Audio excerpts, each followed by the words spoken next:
नमस्कार, मी पूजा आरी डिझाइन मराठीमध्ये आपल्या सगळ्यांचं स्वागत करीत आहे। तर आजच्या व्हिडिओमध्ये आपण सिल्क धाग्यापासून टाके कसे करायचे ते बघणार आहेत। तर बऱ्याच वेळेस काय होतं, जे नवीन शिकतात ना, तर त्यांचा सिल्क धागा खालून खेचताना वरती एकच येतो किंवा धागा 10 वेळा तुटतो। तर तो का तुटतो किंवा एकाच धागा का येतो, तर ते सर्व आपण आता या पुढच्या व्हिडिओमध्ये बघणार आहेत। आणि मी मागे पण तुम्हाला बोलली, जर तुम्हाला व्हिडिओ खरंच आवडत असतील तर तुम्हाला लाईकचं बटन दाबायला काहीच अवघड नाही, फक्त लाईकच्या बटनावर टच करा। तुम्हाला खरंच व्हिडिओ आवडत असतील तर प्लीज, आणि जेवढा होईल तेवढा सपोर्ट करा।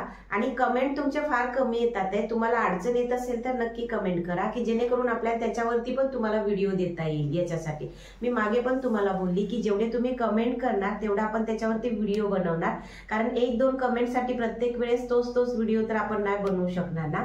तर जेवढं तुम्ही मला कमेंट करतील तर तेवढे आपण व्हिडिओ पण तसे वेगवेगळे देणार आहेत। तर आजच्या व्हिडिओमध्ये आपण जे सिल्कचं बघणार आहेत काम, तर ते तुम्हाला खरंच फायद्याचं पडणार आहे, कारण सिल्क धाग्याचं काम हे आताच्या आरी वर्क मध्ये जास्तच ट्रेंड मध्ये आहे। आणि ते केल्याच्या नंतर आरीच्या कामामध्ये जर आपण सिल्क धाग्याचा वापर जर केला तर ते दिसायला पण खूप छान दिसतं। तर चला आता आपण बघूया सिल्क धाग्याचं। सर्वात पहिलं तर आपण काय करणार आहे, तर चेन स्टिच कशी बनवायची सिंपल मध्ये ते बघणार आहे, की जेणेकरून तुम्हाला चेन स्टिच त्याची जमली तर तुम्हाला पुढचं जे आपण भरीव काम पण करणार आहे तर त्याच्यासाठी पण तुम्हाला ते प्रॅक्टिस होऊन जाणार। तर चला आपण आता बघूया सिल्कची चेन स्टिच। तर चला आता चेन स्टिच बनवायला सुरुवात करूया। पण ती चेन स्टिच बनवण्याच्या अगोदर तुम्हाला एक खुशखबर आहे। तर मी लवकरात लवकर गिव्ह अवे करणार आहे, आणि ते पण फुल आरी किटचा, जे आपल्याला बेसिक ॲडव्हान्सची जे आरी किट असते तर त्याचा, तर ते पण मी करणार आहे। तर ते आपले लवकरच 30K सबस्क्रायबर होणार आहेत, तर त्याच आनंदाच्या याच्यामध्ये आपण गिव्ह अवे टाकणार आहेत। तर कमेंटमध्ये नक्की सांगा की मी गिव्ह अवे करू का नको ते। तर आता चला आपण चेन स्टिच बनवायला सुरुवात करूया। तर चेन स्टिच बनवण्याच्या अगोदर मी कोणत्या ब्रँडचे सिल्कचे धागे वापरते तर ते मी तुम्हाला सर्वात पहिले दाखवते। आता माझ्या इथे मला एकतर नंदी या ब्रँडचे सिल्क धागा मिळतो, नाहीतर रॉयल। तर हे माझ्या इथे हे 2 ब्रँड आहेत की जे छान आहेत आणि याचा धागा पण मजबूत आहे। तर मी हे 2 ब्रँडचे बघा सिल्कचे धागे वापरते। आता हे सिल्कचे धाग्यांचे बघा तुम्हाला दिसत असेल नंबर असतात, जसं हे तुम्हाला दिसते की 64 नंबर आहे हा, परत हा आहे 76 नंबर। म्हणजे जे आपण शेड घेतो ना तर त्यांचे हे नंबर असतात। म्हणजे तुम्हाला जर परत कधी हा शेड पाहिजे असेल तर तुम्ही हा कागद जपून ठेवायचा आहे। आणि तो कसा जपून ठेवायचा, तर हा कागद काढायचा आणि याचं थोडंसं गुंडाळून घ्यायचं, आणि जो आपला हा धाग्याचा जो रीळचा जो होल असतो ना, तर त्या होलमध्ये आपण काय करतील, याला असं टाकून ठेवतील। म्हणजे जेणेकरून आपल्याला ज्यावेळेस ह्याच शेडचा धागा हवा असेल तर ते धागा तुम्हाला घेऊन जायची जरूरत नाही पडणार। तुम्ही फक्त आतला हा कव्हर जरी घेऊन गेले तरी तुम्हाला सेम याच शेडचा धागा मिळून जाणार। हे प्रत्येक याच्यासाठी तुम्ही करू शकता, कारण म्हणून याच्यावरती जे नंबर असतात ते महत्त्वाचे असतात। आणि तुमच्या इथे जर याच्या व्यतिरिक्त दुसरं जर कोणता जर ब्रँड असेल की जे चांगलं आहे तर तेही तुम्ही वापरू शकता, पण माझ्या इथे फक्त हे 2 ब्रँडचे आहेत आणि ते खूप चांगले आहेत। तर तुम्ही पण जर हे जर तुम्हाला पाहिजे असेल तर तुम्ही घेऊ शकतील मटेरियल, जिथं मी तुम्हाला नंबर दिला आहे त्यांच्याकडून। तर आता चेन स्टिच बनवायला आपण सुरुवात करतील सर्वात पहिला। तर मी आता याच्यासाठी हे 2 येलो कलरचे धागे घेतलेले आहेत, कारण कोणतंही जर तुम्हाला सिल्क धाग्याचं काम करायचं असतं तर त्यावेळेस तुम्हाला 2 धागेच लागतात। सिंगल धाग्यामध्ये सिल्क धाग्याचं काम होत नाही। तर हे 2 धागे घेतल्याच्या नंतर याच्या जे सुरुवात असते तिथे आपण सर्वात पहिलं काय करणार आहेत, गाठ मारून घेणार आहेत।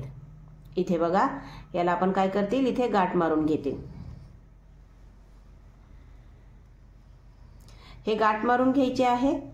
आणि हा जो आपला आता धागा आहे बघा, हे तुम्हाला दिसत असेल की कसा हा थोडासा सुट्टा पडतो ना, वेगवेगळे असे पडतात। आणि हे बघा, त्याच्यामुळे काय होतं, असे धागे आल्याच्या नंतर काय होतं, ज्यावेळेस तुम्ही खालून काम करायला सुरुवात करताना तर त्याच्यातला एकच धागा तुमचा वरती येतो आणि एक धागा खाली राहतो। तर त्याच्यासाठी काय करायचं, असं ज्यावेळेस वाकडा तिकडा धागा असेल त्यावेळेस थोडासा हा धागा ताणायचा, आणि ताणल्याच्या नंतर ना 1-2 अशी पीळ मारायची त्याला, एक दोन अशी पीळ मारून घ्यायची आणि मग ताणायचा। त्याच्याने काय होणार, आपला धागा आहे ना तर तो थोड्या, हे बघा तुम्हाला आता दिसत असेल बऱ्यापैकी हा एकदम सरळ याच्यामध्ये आलेला आहे, लाईन मध्ये। तर याच पद्धतीने आपण याला ताणून घ्यायचा आहे की जेणेकरून तुमचा हा जो धागा आहे तो बघा आता कसा हा सरळ पडला असा येतो। तर आता सुरुवात करताना सर्वात पहिलं पकडायचं कसं हे तर तुम्हाला मी मागे दाखवलेलंच आहे। तर आता मी डायरेक्ट सुरुवातच करते। आता सिल्कची जर चेन स्टिच तुम्हाला बनवायची असेल तर त्याच्यासाठी तुम्हाला काय काळजी घ्यायची असते की तुम्ही जे पण काम करणार आहेत सिल्कच्या धाग्याचं तर ते एवढ्या अलगद हाताने करायचं असतं की तुमचा खालचा जो धागा पकडण्याचा हात असतो तर त्याला तुम्हाला टाईट पकडायचं नसतं, त्याला एकदम हलक्या हाताने त्या धाग्याला पकडायचं असतं। आणि जेवढी तुमची चेन स्टिच आहे तेवढं अंतर घेऊन तुम्ही सुई खालती घालणार आहेत। त्याला धागा कसा गुंडाळायचा हे तर मी तुम्हाला चेन स्टिचच्या व्हिडिओमध्ये दाखवलेलंच आहे। आणि जर तुम्हाला तो व्हिडिओ बघायचा असेल तर तुम्हाला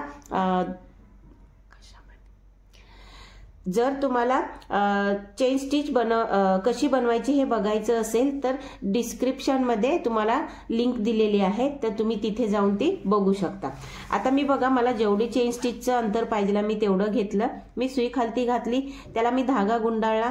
धागा गुंडाळल्याच्या नंतरून बघा मी काय करते, फक्त नॉर्मली मागे टर्न करते आणि पुढे करते।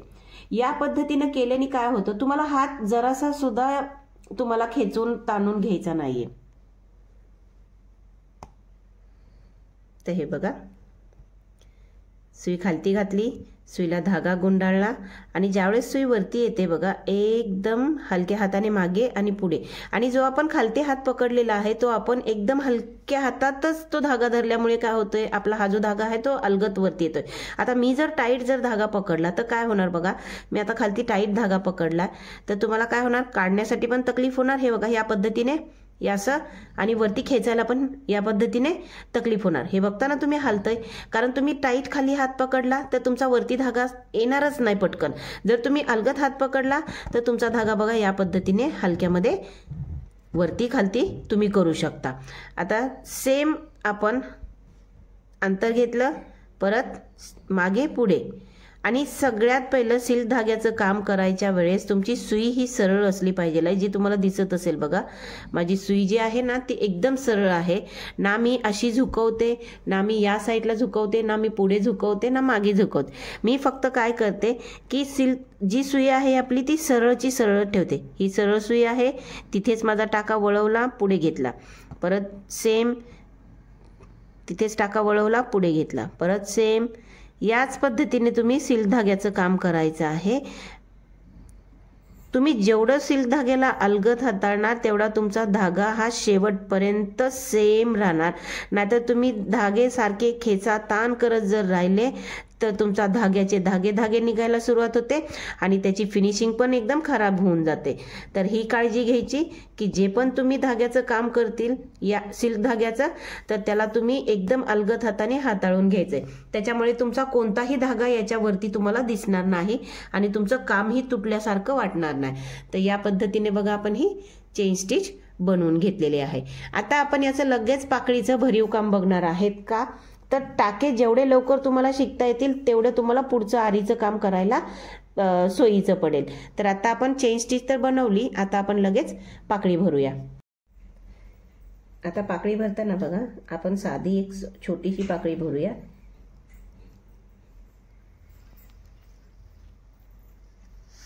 या पद्धतीची आता ही पाकळी भरायची असेल तर सर्वात पहिलं तुम्हाला काय करावं लागतं, या पद्धतीची पाकळी ज्यावेळेस तुमच्याकडे भरण्यासाठी काम असेल तर तुम्ही काय करणार, याच्यामध्ये सगळ्यात पहिलं काय करणार, लोड देणार।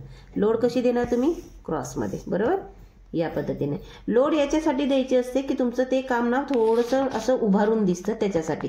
बाकी लोड हा नाही जरी दिला तरीही चालतो, पण तुम्हाला थोडंसं वरतून काम दाखवायचं असेल किंवा भरलेलं असं एकदम पाकळी अशी भरदार दिसते ना ते दाखवायची असेल तर तुम्हाला लोड कंपल्सरी आहे।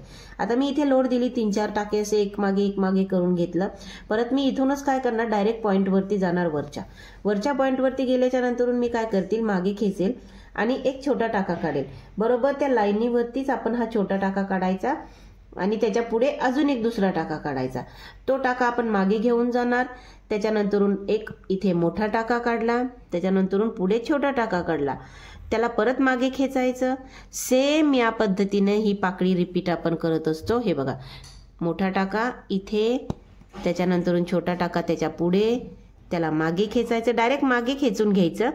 परत सेम मोठा टाका त्याच्या पुढे छोटा टाका, मागे खेचा, परत सेम मोठा टाका छोटा टाका, मागे मोठा टाका छोटा टाका, मागे. याच पद्धतीने तुम्ही ह्या पाकळीला कंप्लीट करू शकता. हे आता आपण पूर्ण भरून घेऊया. जर तुम्हाला असं वाटलं की तुमचं काम करण्याच्या टाईमला जर समजा तुमचं डिझाईन वेगळ्या बाजूला गेले आणि तुमचं काम वेगळं, तर तुम्ही ते कामाच्या याच्यामध्येच त्याला क्लिअर करायचं असतं. डिझाईन तुमची थोडी वाकडी झाली तरी तुम्ही त्याला कव्हर करू शकता हे काम करून. तर हे बघा या पद्धतीने आता आपण ही पाकळी शेवट करत आहेत. आता ही शेवट केल्याच्या नंतरून आपल्याला इथे काय करायचं, याला पूर्ण आउटलाईन करून घ्यायचे. आउटलाईन केल्याच्या नंतरून तुमच्या पाकळीची जी फिनिशिंग असते ती खूप छान दिसायला दिसते आणि काम पण तुमचं एकदम उठावून आणि कोरीव दिसतं. तर हे बघा या पद्धतीने आपण इथे काय करणार आहेत, याला पूर्ण आउटलाईन करतील. आता जसं इथे पॉईंट आलाय तर आपण पॉईंट कसं काढायचा तो पण व्हिडिओ आपण दाखवलेलाच आहे. जर तुम्हाला तो पण व्हिडिओ जर समजून घ्यायचा असेल तर डिस्क्रिप्शनमध्ये तुम्हाला त्याचीही लिंक मिळून जाईल, तुम्ही तिथे जाऊन तो बघू शकता.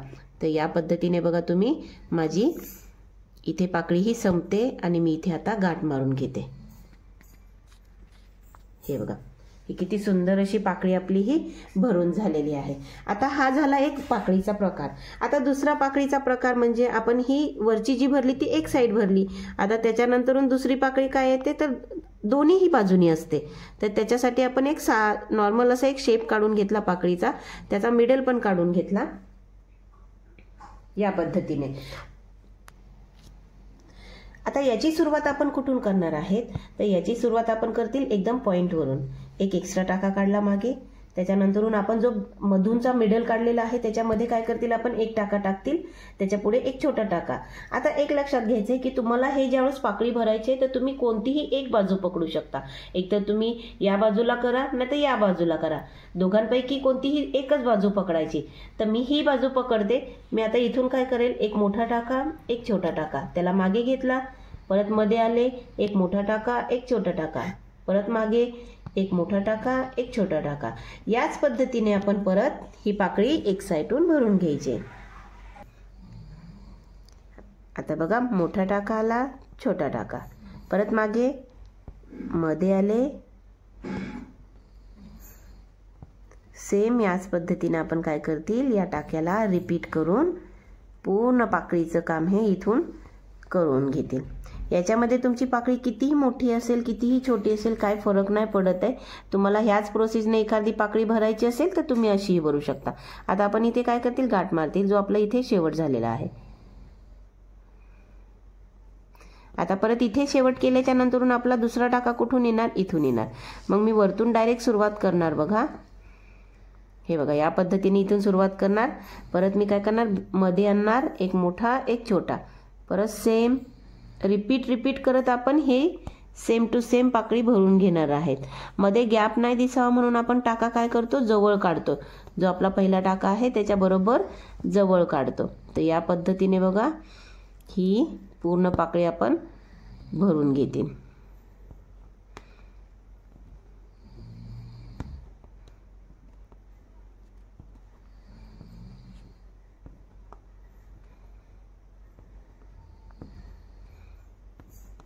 इथे आला आपला शेवट झाला. इथे आपण एकतर गाठ मारू शकतो, पण जर गाठ नाही मारायची असेल तर तुम्ही कंटिन्यू परत याला आपण काय करतील, चेन स्टिचची आउटलाईन करतील. चेन स्टिचची आउटलाईन केल्याने काय होतं, तुमची जी पाकळी आहे तर ती तुमची उठावून दिसायला. तर त्याच्यामुळे चेन स्टिचची आउटलाईन केली तर चांगलं आहे.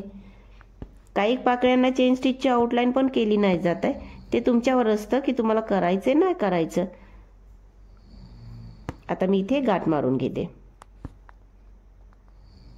तर या पद्धतीने बघा आपले इथे ही दोन पाकळ्या बनवून झालेल्या आहेत.